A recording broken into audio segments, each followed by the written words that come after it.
સૌથી મોટા સમાચાર મળી રહ્યા છે। અરવિંદ કેજરીવાલે વિક્રમ ઠાકોરને મળવા માટે દિલ્હી બોલાવ્યા છે। હાલમાં જે જાણકારી છે તે પ્રમાણે ઈસુદાન ગઢવી મારફતે સંપર્ક કરવામાં આવ્યો। ઠાકોર કલાકારોને આમંત્રણ ન મળતા વિક્રમ ઠાકોર નારાજ થયા હતા અને એની વચ્ચેના સમાચાર છે કે જે હાલમાં વિધાનસભાનું સત્ર પૂર્ણ થઈ ગયા છતાં તેઓ ગયા નથી। 3-4 દિવસથી અલગ અલગ સેલિબ્રિટીઝને બોલાવવામાં આવ્યા હતા। ગુજરાતના અલગ અલગ ક્ષેત્રના કલાકારો, એક્ટર્સ, તમામ લોકોને બોલાવવામાં આવ્યા હતા, જેમાં વિક્રમ ઠાકોરને પણ આ વખતે આમંત્રિત કરાયા હતા, પરંતુ તેઓ ગયા નથી।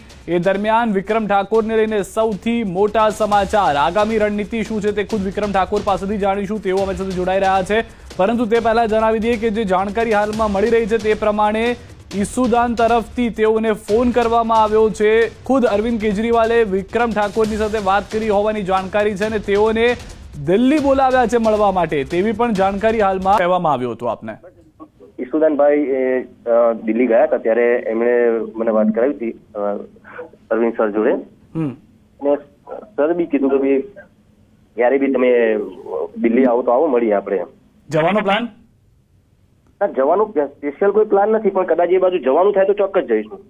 ક્યારે જવાનું કે એવું કઈ નક્કી કર્યું છે? કેમ કે ભાઈ આમંત્રણ આવ્યું છે ખુદ। ના, ખાલી એક શુભેચ્છા મુલાકાત માટે સાહેબે મને ફોન કર્યો હતો। ના, એના સિવાય કોઈ તમે કોઈ એવું વિચારતો કે ભાઈ રાજકીય બાબતમાં તો એવું કોઈ બાબતમાં વાત નથી થઈ। શું કહ્યું એમને? કેમ કે લોકો ઉત્સુક છે કે અરવિંદ કેજરીવાલે સુપરસ્ટાર સાથે વાત કરી છે, શું વાત કરી હશે લોકોને જાણવી છે, એટલે બસ એમણે એમ જ કહ્યું કે કદી આવો તો દિલ્હી બાજુ આવો તો ચોક્કસ પધારો। સારું, આવીશ, કેમ નહીં। મારે તો દરેક પક્ષના નેતાઓ જોડે સારા સંબંધ છે। કોઈ પણ ભાજપ વાળા નેતા કોઈ બોલાવે, કોંગ્રેસ વાળા બોલાવે, આપ વાળા બોલાવે તો ચોક્કસ શુભેચ્છા હોય તો મારી ઓફિસે અથવા મારા ઘરે આવતા જ હોય છે બધા। અચ્છા, પછી આ વિધાનસભા વાળો મુદ્દો ઉઠ્યો તો એવી કઈ વાતચીત થઈ તમારી સાથે? હા, એ વાતચીત ઈસુદાન સાહેબે એમને કરીએ છે। અરવિંદભાઈ તરફથી કઈ કહેવામાં? અરવિંદ કેજરીવાલે કઈ કીધું તમને? ના, બસ એમણે જ કીધું કે બહુ સારું છે, તમારું નામ ત્યાં બહુ સારું છે, સાંભળ્યું છે, ઈસુદાનભાઈ તમારા બહુ વખાણ કરે છે। બસ આપણો સમાજ સેવા જેટલી બને એટલી કરીએ છીએ।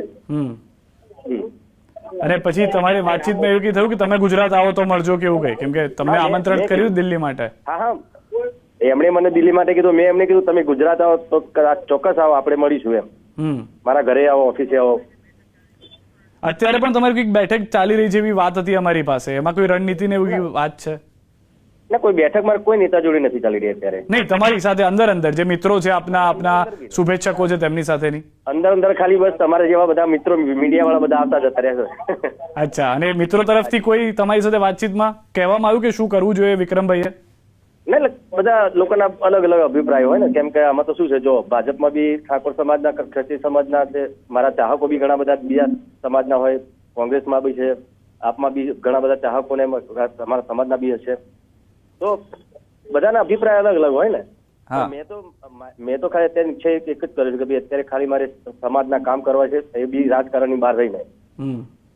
પણ એક પૂર્વ મુખ્યમંત્રી બોલાવતા હોય, આમંત્રણ આપતા હોય, પછી તમે માંડી કેમ વાળ્યું એમ? ના, માંડી નથી વાળી, ચોક્કસ જઈએ, એમ જવાનું થશે ચોક્કસ જઈશ। મેં ના કીધું, મારે તો દરેક પક્ષના નેતાઓ બોલાવતા હોય શુભેચ્છા મુલાકાત માટે જતો જ હોઉં છું। અમે બધા આપનું સમર્થન સાથેની મોટી સભા પણ જોઈ હતી, એની પણ વાત થઈ એમની સાથે કઈ કે આખી કેટલી મોટી સભા થઈ હતી?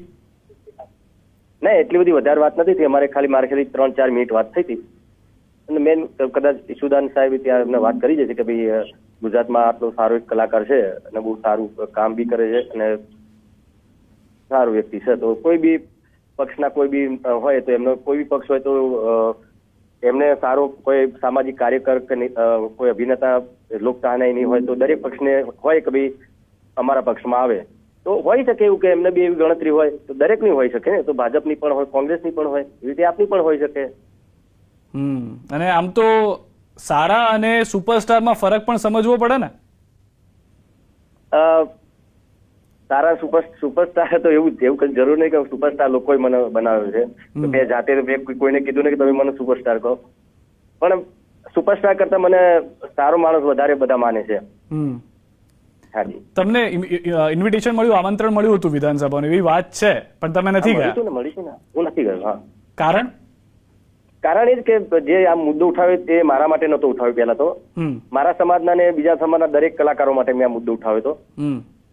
અને કદાચ હું જાત તો લોકો એવી વાતો કરે કે ભાઈ વિક્રમ ઠાકોરનો જે મુદ્દો હતો, વિક્રમ ઠાકોરને સન્માન નહીં મળતું, એને એટલા માટે આને મુદ્દો ઉઠાવ્યો કે જો અત્યારે જઈને પાછું એને સન્માન કરાવ્યું. તો સન્માનનું મારા માટે સન્માન કોઈ મહત્વ નથી. મારે બીજા દરેક કલાકારનું સન્માન થયું એ મારું સન્માન થયું, બરાબર છે. એ માટે ગુજરાત સરકારનો આભાર પણ માનું છું. વિક્રમભાઈ, કોઈનો ફોન આવ્યો? કેમ કે કેટલાક લોકોએ બાઇટ આપી કે આભાર વિક્રમભાઈનો, કે એમના કારણે અમારું સન્માન થયું. તમારા પર કોઈનો ફોન આવ્યો એવો કોઈ? ના ના, કોઈનો ફોન નથી આવ્યો. એ ખબર નથી કેમ નથી. હિતેન સરનો કઈક વિડીયો જોયો મેં, એમાં એમને કઈક બોલ્યા છે કે ભાઈ વિક્રમ ઠાકોરના લીધે, ખબર નહીં શું બોલ્યા છે, પણ એમનો કઈક વિડીયો છે. બીજા કોઈ કલાકારનું કોઈ એવું કઈ નિવેદન નથી આવ્યું. અચ્છા, કોઈનો ફોન આવ્યો કે ભાઈ આભાર વિક્રમભાઈ, આપના કારણે અમારો વારો આવ્યો? ના ના ના ના. અચ્છા, કેમ કે તમે જે વાત કરી તો એ હિતેન સર તરફથી, જે આપના તરફથી પણ કીધું, એક વિડીયો હતો એમાં એમણે કહ્યું કે અમને લોકોને આમંત્રણ કરવામાં આવ્યા, તેનું મુખ્ય કારણ કદાચ વિક્રમ ઠાકોર હોઈ શકે છે. વિક્રમ ઠાકોરના કારણે અમારો પણ વારો આવ્યો કે અમે અહીંયા આગળ જોવા મળ્યા, પણ વિક્રમ ઠાકોર અહીંયા આગળ નથી. એમનું દુઃખ થોડું એમને હતું. એકચ્યુઅલી એમને દુઃખ ના થવું જોઈએ, કેમ કે એ બધા મારાથી બહુ મોટા મોટા કલાકારો છે ત્યાં, બરાબર ને. તે લોકોનું સન્માન થયું એ મારું સન્માન થયા બરાબર જ છે. અને જે ઠાકોર સમાજ રાહ જોઈ રહ્યો છે કે વિક્રમભાઈનો આગળનો નિર્ણય શું હશે, એ ઠાકોર સમાજને સંદેશો આપવો તમારે પડશે. એ શું કહેશો ઠાકોર સમાજને? ઠાકોર સમાજ, ક્ષત્રિય સમાજ અથવા તો દરેક સમાજને હું એટલું જ કહીશ અત્યારે હાલ કે સમાજની સેવા કરીશ, દરેક સમાજની સેવા કરીશ, એક પણ રાજકારણની બહાર રહીને.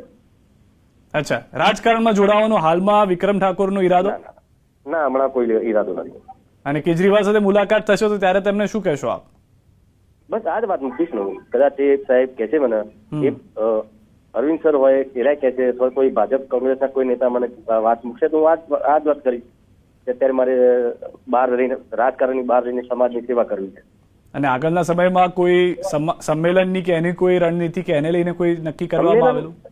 ના, સંમેલન મારા તરફથી કોઈ સંમેલન નહીં, પણ જો ઠાકોર સમાજના કોઈ ક્ષત્રિય સમાજના કોઈ સંમેલન કરવા માંગતા હોય, મને આમંત્રણ આપતા હોય તો હું જઈશ. ને પહેલા બી જતો હતો, અત્યારે બી જઉં છું.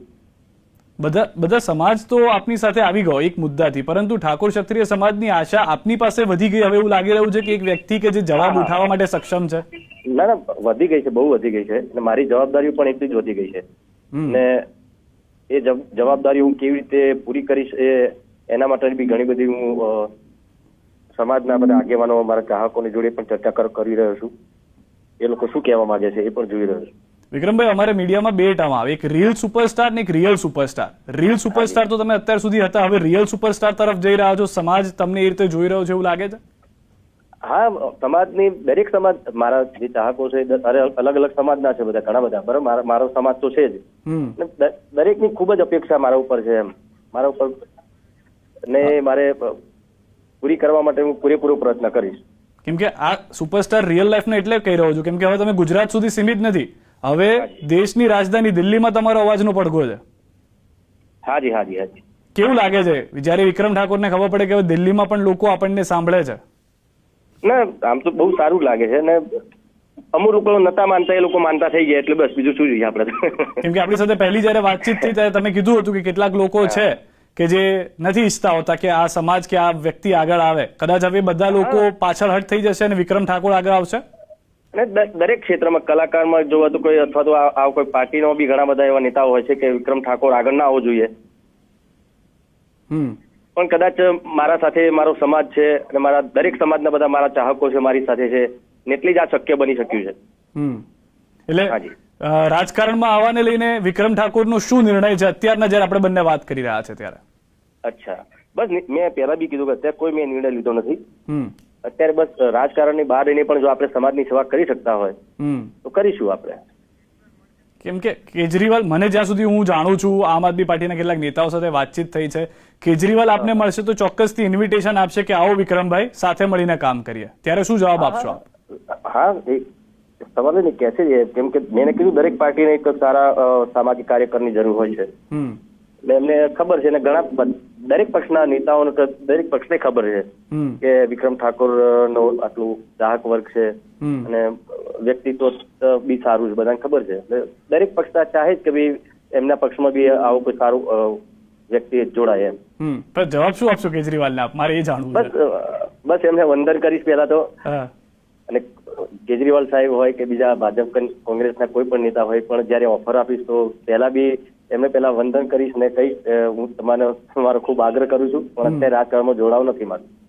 જે સાદગી ટીવીમાં જોવા મળે છે, સ્ક્રીન ઉપર ફિલ્મમાં જોવા મળે છે, એ જ જોવા મળે છે ત્યાં પણ વિક્રમભાઈની. હાજી હાજી હાજી હાજી જી આભાર વિક્રમભાઈ, અમારી સાથે જોડાવા બદલ, વાતચીત કરવા બદલ. તો વિક્રમ ઠાકોર કે જેઓને આમ આદમી પાર્ટી સંયોગ કહ્યું કે અમે વાત કરી હતી, અરવિંદ કેજરીવાલે તેમની સાથે ફોન પર વાત કરી છે અને રાજકારણ પર શું કહ્યું તેમણે તે પણ સ્પષ્ટ કર્યું. જયસુદાનભાઈ, આપ અમારી સાથે જોડાયેલા આવ્યા અત્યાર સુધી. સૌથી મહત્વની વાત, એક એવા વ્યક્તિની વાત કે જેમણે સ્પષ્ટ કરી છે કે તેઓ આવશે, વાતચીત કરશે, પરંતુ હમણાં રાજકારણમાં જોડાવાનો ઈરાદો નથી. સુદાનભાઈ નહીં, બિલકુલ બિલકુલ વિક્રમભાઈ રાજકારણમાં જોડાવવું ન જોડાવવું એ તો એમનો નિજી નિર્ણય હોય, પણ જે રીતે વિક્રમભાઈ એક અવાજ ઉઠાવ્યો અને આખો સમાજ એમની પાસે આશા આપ્યો હતો, અને જયારે હું દિલ્હી ગયો ત્યારે અરવિંદ કેજરીવાલજી સાથે પણ સાહેબ સાથે પણ મેં વાત કરાવડાવી હતી. મેં એ જ મુદ્દા ઉપર કે વિક્રમભાઈ એક ઠાકોર, મેં કીધું ગુજરાતના અમિતાભ બચ્ચન છે, એટલું જ નહીં એ સમાજના બહુ લોક લાડના ચાહીતા વ્યક્તિ છે. એનાથી મોટી વાત કે ગુજરાત ઇન્ડસ્ટ્રીઝ છે, ગુજરાતી ફિલ્મ ઇન્ડસ્ટ્રીઝ, સાઉથની ફિલ્મ ઇન્ડસ્ટ્રીઝ કેમ આગળ વધી ગઈ, ગુજરાતી ફિલ્મ ઇન્ડસ્ટ્રીઝનું કેમ હજી નામ નથી આવ્યું? એનું કારણ છે કે ગુજરાતમાં વિઝન નથી, ગુજરાત સરકારમાં અથવા તો સારા લોકોનું ચાલતું નથી. આજે ભાજપમાં મેં કીધું મુખ્યમંત્રીઓનો પણ ચાલતું નથી, એ હાલત છે. પછી એમણે મેં વાત કરી તો એમણે કીધું કે આટલા મોટા જો આર્ટિસ્ટ, કલાકાર હોય, સામાજિક આગેવાન હોય તો હું પણ વાત કરવા ઈચ્છીશ, અને એમણે વાત કરી, એમણે આમંત્રણ આપ્યું માનનીય વિક્રમભાઈને. મારી પાસે 1 મિનિટનો સમય છે એટલે મારે એટલું જ જાણવું છે કે અમિતાભ બચ્ચનને આપમાં લાવવાના શું પ્રયાસ કરશે ઈસુદાન ગઢવી? નહીં, હું તો એકચ્યુઅલી મિત્ર ભાવે એકવાર મળી આવ્યો છું. માનનીય અરવિંદ કેજરીવાલજીએ પણ આમંત્રણ પાઠવ્યું છે, અને આમંત્રણ પાઠવ્યા પછી પણ વિક્રમભાઈને અરવિંદજી સાથે મુલાકાત આગામી સમયમાં થશે, મને પૂરો વિશ્વાસ છે. અને પછી તો એ તો એમનો નિર્ણય છે, પણ અમે ચોક્કસ એવું ઈચ્છીશું, ગુજરાતની જનતા પણ ઈચ્છે છે, ઠાકોર સમાજ પણ ઈચ્છે છે, અને ઠાકોર ક્ષત્રિય સમાજ અને આખા ગુજરાતના લોકો પણ ઈચ્છે છે કે વિક્રમભાઈ જેવા વ્યક્તિઓ માત્ર ફિલ્મ ઇન્ડસ્ટ્રીઝમાં જ સારું, રીલ ઉપર નહીં, રિયલમાં પણ કંઈક સારું કરીને આવે, એના માટે પ્રયાસ અમે તો અમારી રીતે મેં તો આમંત્રણ આપ્યું છે. અરવિંદજીએ પણ વાત કરી છે, એમને મળવાનું આમંત્રણ આપ્યું છે, અને મળ્યા પછી આ તો હજી પોલિટિકલી ચર્ચા નહીં થાય પહેલી મિટિંગમાં તો, પણ મળ્યા પછી વિચારોની આપલે થશે, ને આપલે થયા પછી જયારે અનુકૂળ હશે ત્યારે ચોક્કસ પ્રયાસ કરીશ. આભારી સુદાનભાઈ, અમારી સાથે વાતચીત કરવા બદલ, આપનો કિંમતી સમય આપવા બદલ. તો હવે ગુજરાતના અમિતાભ બચ્ચન કઈ પાર્ટીમાં જોડાય છે ચર્ચાનો વિષય થઈ ગયો છે. ખુદ અમિતાભ બચ્ચન શું કહી રહ્યા છે તે પણ અમે આપને સંભળાવ્યું, પરંતુ દિલ્હી જશે, મુલાકાત કરશે કેજરીવાલ સાથે, તેની વાત તેઓએ હકારાત્મક રીતે કહી છે.